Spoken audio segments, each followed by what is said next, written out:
निर्विण्णाम नितराम भूमन सदंद्रिय दर्शनात् येन संभाव्य मानेन प्रपन्नान्धम तमः प्रभु। हमें चारों तरफ विषय ही विषय नजर आते हैं। इंद्रियां संसार का सुख भोग भोग करके कई बार तृप्त हो गईं, फिर मैं देखती हूं तो फिर भूखी नजर आती है। क्या करूं प्रभु, मेरा मन मेरे वश में नहीं है। ऐसा कोई उपाय बता दो कि मेरा मन मेरे वश में हो जाए। अच्छा भक्तों, एक बात बताओ, दुख का कारण क्या है? दुख का कारण है हमारा मन। हमारी पूरी जिंदगी में हम अपने मन को वश में नहीं कर पाते, यही हमारे दुख का कारण है।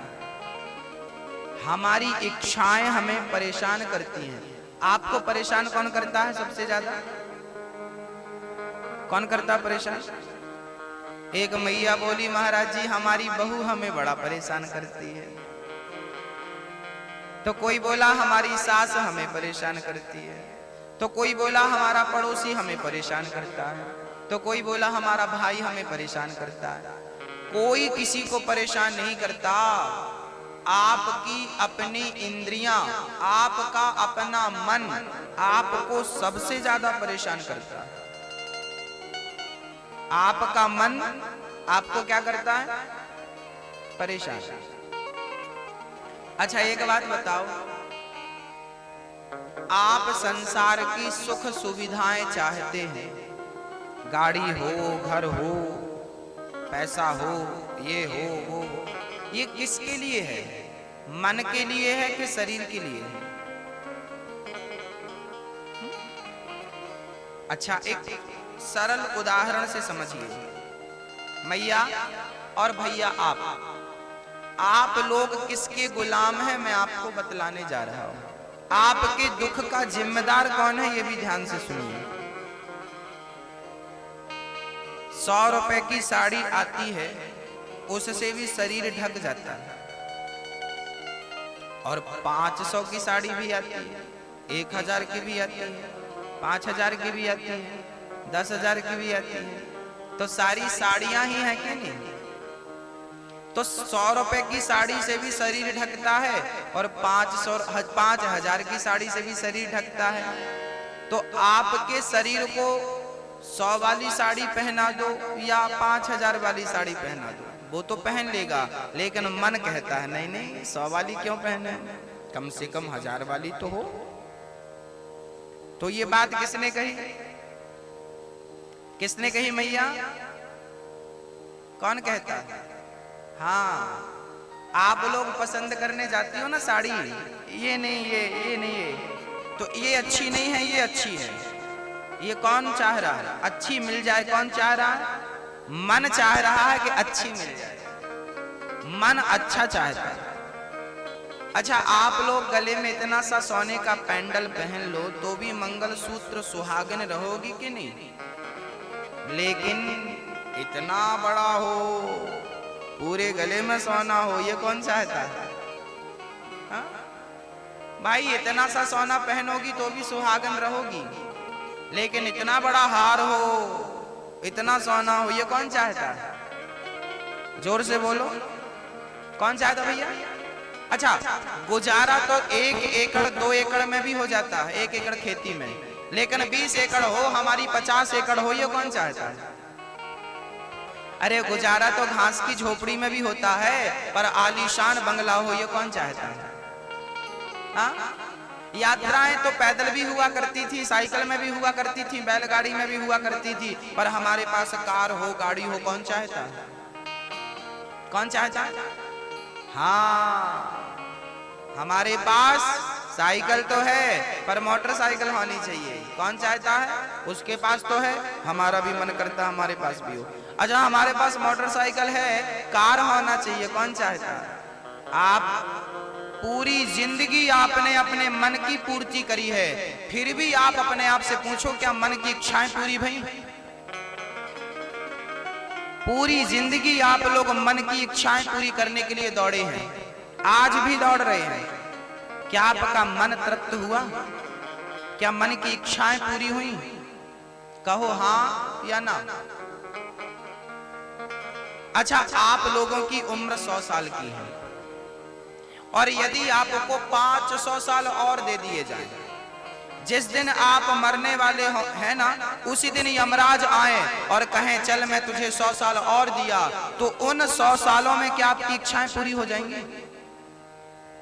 कहो। अच्छा, आपको सब कुछ दे दिया जाए, रावण की तो लंका सोने की थी, क्या उसकी इच्छाएं पूरी हुई?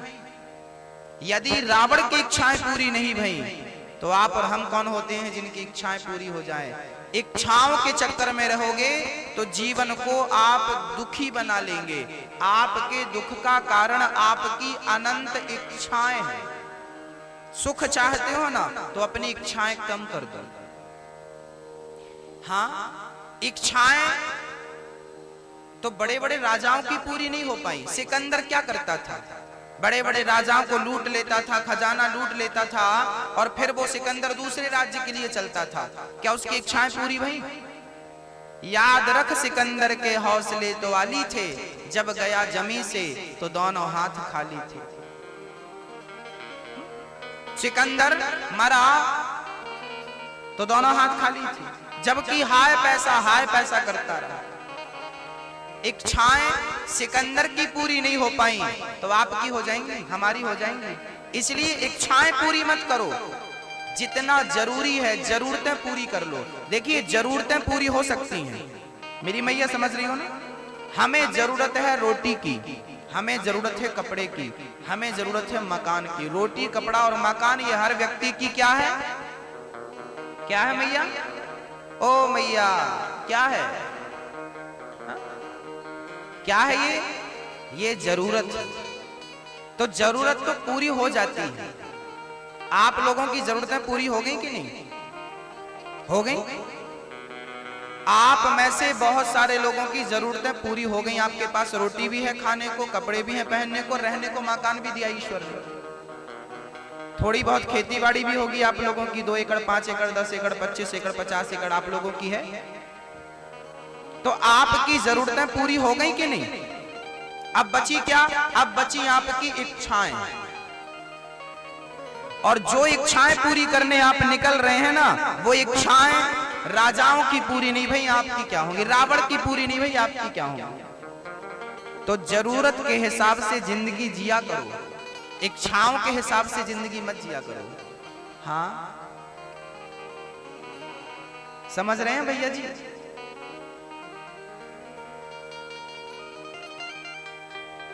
तो मन हमारा क्या चाहता है?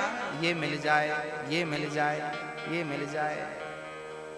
पूरी जिंदगी पूरी हो गई, पर मन की इच्छाएं पूरी नहीं हुई। भोग भोगते भोगते बुढ़ापा आ गया, इंद्रियां कमजोर पड़ गईं। क्या भोग भोगने की इच्छाएं खत्म भई? खाते खाते दांत गिर गए, क्या खाने की इच्छाएं पूरी भई? देखते देखते आंखें कमजोर पड़ गई, क्या देखने की इच्छाएं पूरी भई? नहीं ना। जिंदगी पूरी हो गई, शरीर पूरा हो गया, पर इच्छाएं अभी तक जवान हैं, इच्छाएं दौड़ा रही हैं। हमारे बुजुर्ग कह के गए हैं, जितना चादर हो उतना पांव पसारना चाहिए। संतोष का चादर छोटा है, इच्छाओं के पांव लंबे हैं। कैसे काम बनेगा? संतोष रखिएगा। सुख चाहते हो तो क्या करना पड़ेगा? सुख चाहते हो तो संतोष रखना पड़ेगा। गौधन, गज धन, बाज धन और रतन धन खान, जब आवे संतोष धन, सब धन धूरी समान।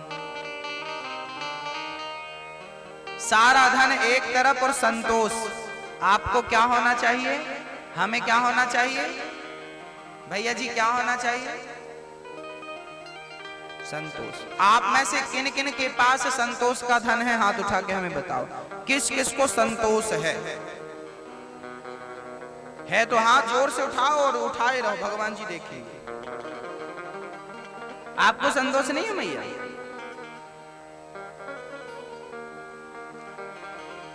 संतोष है, संतोष है। जितना दिया मालिक ने, विधाता ने, उसमें संतुष्ट रहो। ये सोचना चाहिए कि हमारी काबिलियत से ज्यादा, हमारी हैसियत से ज्यादा, हमारी औकात से ज्यादा हमें परमात्मा ने दिया है। हम इस लायक नहीं थे जिस लायक परमात्मा ने हमें बनाया। संतोष रखेंगे, सुखी रहेंगे। देवहूति ने कहा, प्रभु भक्ति का स्वरूप क्या है? कपिल भगवान कहते हैं, मां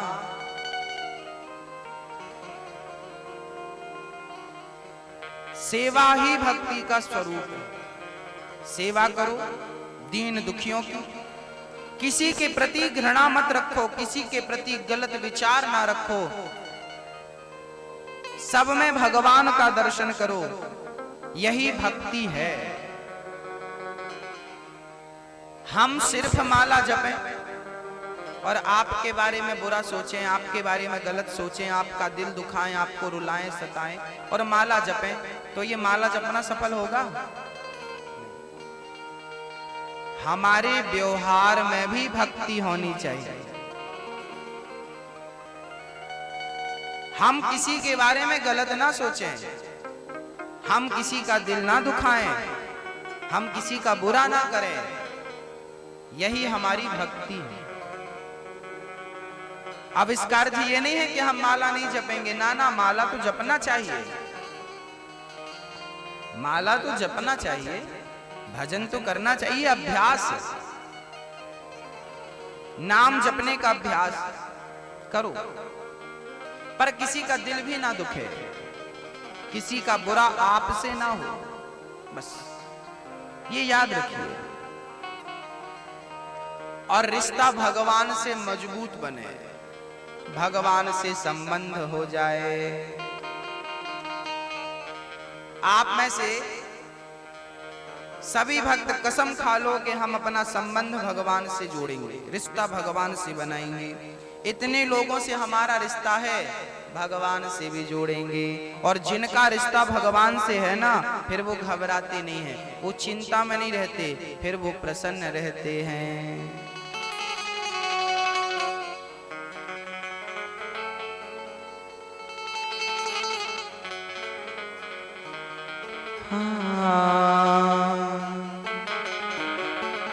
क्यों घबराऊं मैं,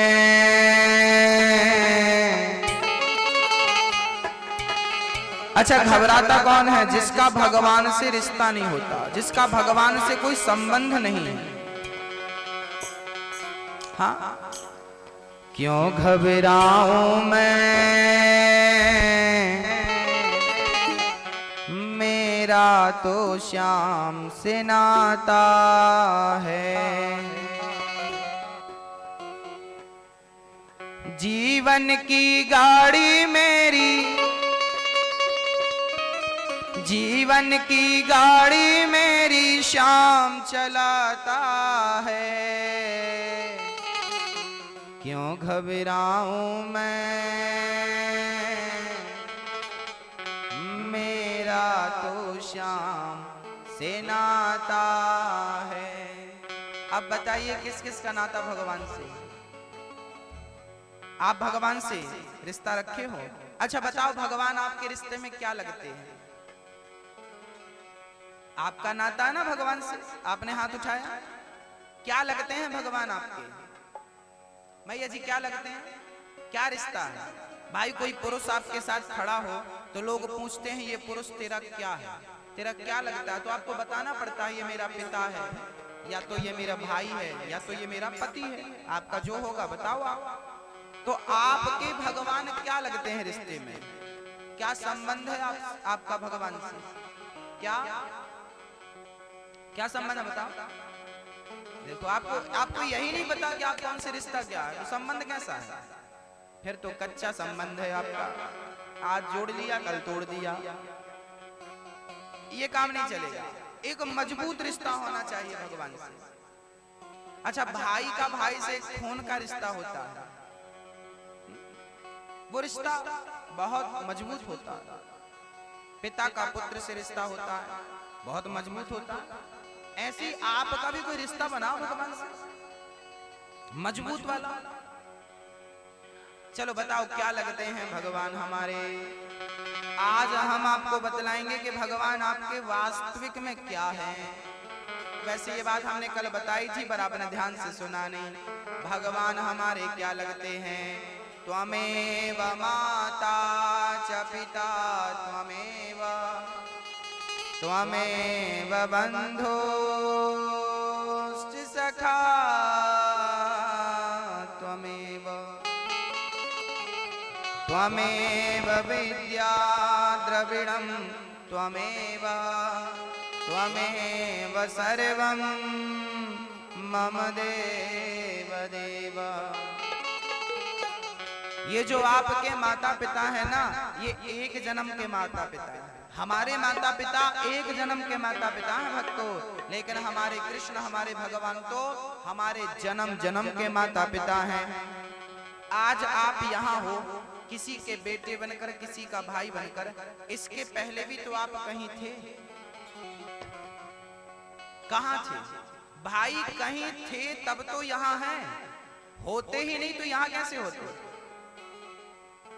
हम माँ के पेट में आए, माँ के पेट से बाहर आए, बाहर आने के पहले हम माँ के पेट में थे। माँ के पेट के पहले भी हम कहीं थे तब ना आए। हाँ?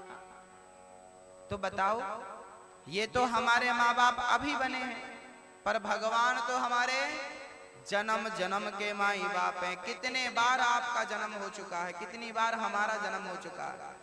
जन्म जन्म के माता पिता भगवान हैं। मात पिता तुम मेरे, शरण गहूं मैं किसकी, तुम बिन और न दूजा, आस करूं मैं किसकी। ओम जय जगदीश हरे। तो कौन है हमारे? कौन है? कौन? आज बताइए भगवान आपके क्या लगते हैं। या तो भगवान को अपना पिता मान लो, या तो भगवान को अपनी माँ मान लो, या तो भगवान को अपना गुरु मान लो। कृष्णम वंदे जगत गुरु। या तो गुरु मान लो, या तो भाई गोपियों ने क्या माना? गोपियों ने तो अपना पति मान लिया, कृष्ण को पति मान लिया। यशोदा ने तो पुत्र मान लिया। ब्रजवासियों ने तो अपना मित्र, अपना सखा मान लिया। आप भी भगवान से संबंध जोड़ लो, और जिस दिन जुड़ जाएगा उस दिन घबराने की फिर जरूरत नहीं। क्यों? पिता के रहते बेटा घबराता है क्या? पिता के रहते बेटा चिंता करता है क्या? पिता है। अच्छा, 10 साल के जब आप थे तब आपको दाल रोटी की चिंता थी? किसको चिंता थी दाल रोटी की? आपके पिता को। आपको क्या? बाप है तो बाप करेगा चिंता हमको। तो जैसे पिता के होते पुत्र निश्चिंत रहता है, ऐसे भगवान के होते भक्त निश्चिंत रहता है। उसके लिए आपको संबंध जोड़ना पड़ेगा। क्यों घबराऊं मैं, मेरा तो श्याम से नाता है। जीवन की गाड़ी मेरी। अर्जुन ने अपना रथ किसे दिया? अर्जुन का रथ कौन चला रहा था? महाभारत के युद्ध में कौन चला रहा था? कौन चला रहा था भैया जी?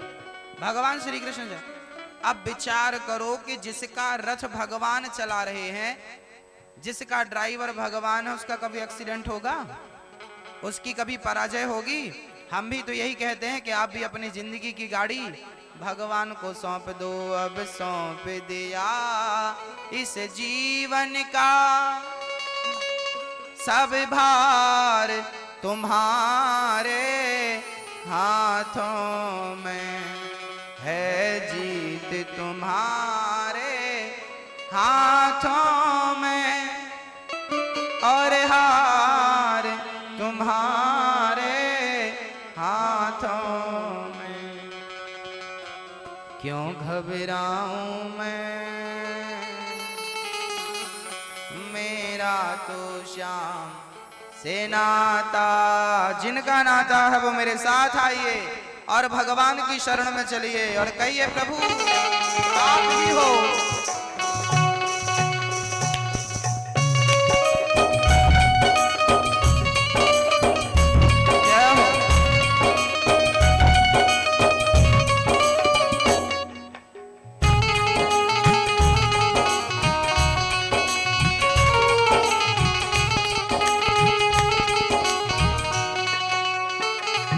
क्यों घबराऊं मैं, मेरा तो श्याम से नाता है। क्यों घबराऊं मैं, मेरा तो श्याम से नाता है। क्यों घबराऊं मैं, मेरा तो श्याम से नाता है। क्यों घबराऊं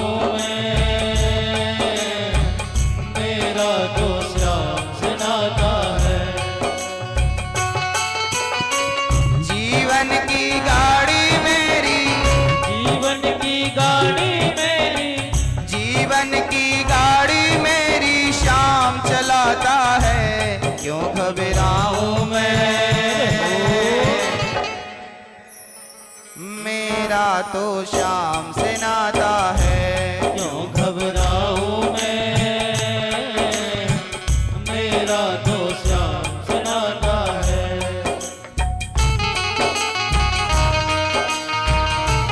हरि बोल।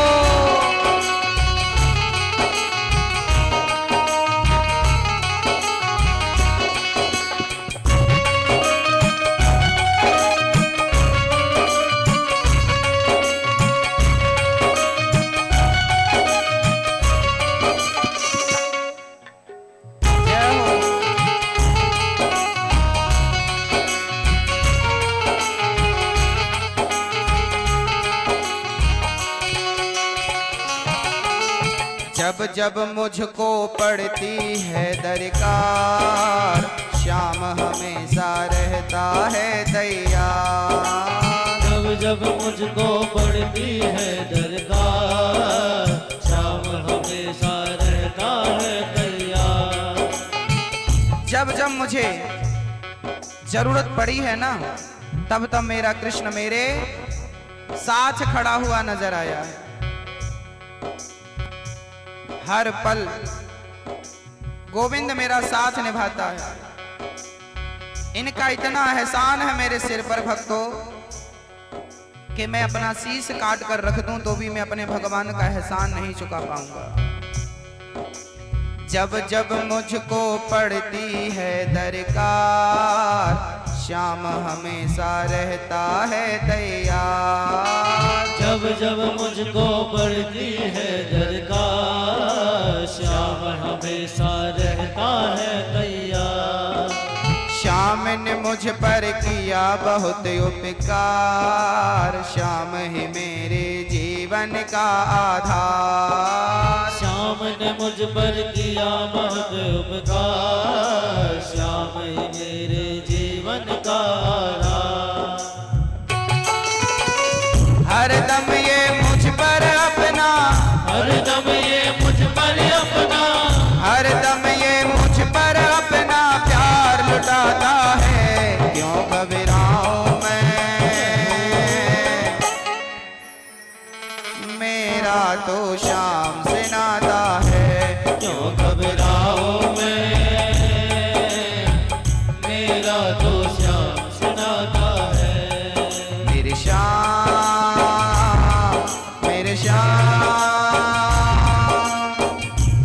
मेरे श्याम, मेरे श्याम। मेरे श्याम, मेरे श्याम, मेरे श्याम। दुख के बादल जब जब मंडराते, श्याम नाम लेते ही छट जाते। दुख के बादल जब जब मंडराते, श्याम नाम लेते ही छट जाते। देखिए कितनी बड़ी कृपा है। जब जब मेरे जीवन में संकट आया तब तब मैंने अपने गोविंद को पुकारा और पुकारते ही दुख के सारे बादल छट गए और कृपा की धूप मेरे सिर पे पड़ने लगी। भरोसा भगवान पर है तो दुख आपका बाल भी बांका नहीं कर सकते। दुख के बादल जब जब मंडराते, श्याम नाम लेते ही छट जाते। दुख के बादल जब जब मंडराते, श्याम नाम लेते ही छट जाते। बाल भी बांका वो ना कर पाते, कभी दोबारा नजर नहीं आते। बाल भी बांका वो ना कर पाते, कभी दोबारा नजर नहीं आते। संकट आने से पहले, संकट आने से पहले, संकट आने से पहले श्याम आता है। क्यों घबराऊं मैं, मेरा तो श्याम से नाता है। क्यों घबराऊं मैं, मेरा तो श्याम से नाता है। क्यों घबराऊं मैं, मेरा तो श्याम से नाता है। क्यों घबराऊं मैं, मेरा तो श्याम से नाता है। जीवन की गाड़ी मेरी, जीवन की गाड़ी मेरी, जीवन की गाड़ी मेरी श्याम चलाता है। क्यों घबराऊं मैं,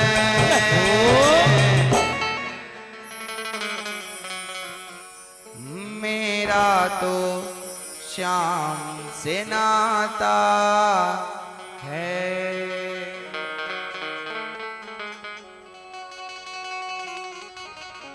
जिनका भगवान से रिश्ता जुड़ गया वो सुखी है, उनका बाल भी बांका नहीं कर सकता कोई।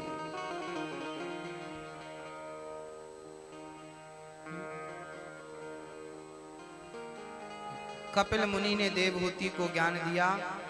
मां सिद्धा नाम की नदी बनकर बह गई। कपिल मुनि ने आचमन किया और सीधे गंगा सागर में पहुंच गए। बाकी तीर्थ बार बार, गंगा सागर एक बार। कपिल मुनि जब गंगा सागर में पहुंचे तो तमाम भक्त पीछे पीछे चल पड़े। प्रभु आपका दर्शन हमें भी करना। कपिल जी ने कहा तुम रोज रोज आओगे तो हमें भजन नहीं करने दोगे, इसलिए तुम साल में एक बार आया करो, मकर संक्रांति के दिन। भक्त बोले प्रभु समुद्र तो आने नहीं देगा। तब भगवान कपिल देव जी ने कहा कि मेरे यहां तक आने के लिए समुद्र रास्ता देगा, तो साल में एक बार मकर संक्रांति के दिन गंगा सागर में समुद्र जगह छोड़ देते हैं। जहां कल तक पानी ही पानी था, वहां एक दिन के लिए समुद्र रास्ता खाली करते हैं। गंगा सागर अभी 14 जनवरी को मेला था, लोग स्नान करने गए 15 जनवरी को।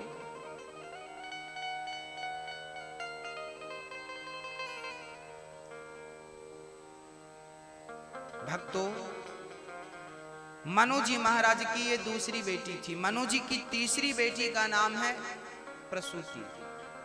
प्रसूति का विवाह दक्ष प्रजापति से हुआ। दक्ष की सबसे छोटी पुत्री का नाम है सती। एक बार भगवान शिव ने सती को रोका, वो नहीं रुकी, अपने पिता के यज्ञ में गई और जल करके भस्म हो गई। परीक्षित ने कहा प्रभु एक बेटी अपने पिता के घर में जाकर जलकर भस्म कैसे हो सकती है, ये मुझे बात समझ में नहीं आई। तब सुखदेव जी ने विस्तार से कहा परीक्षित ये उन दिनों की बात है, एक बार भगवान शंकर माता सती को लेकर के कथा सुनवाने के लिए गए थे। कहां गए थे? बोले एक बार त्रेता जोग माही, एक बार त्रेता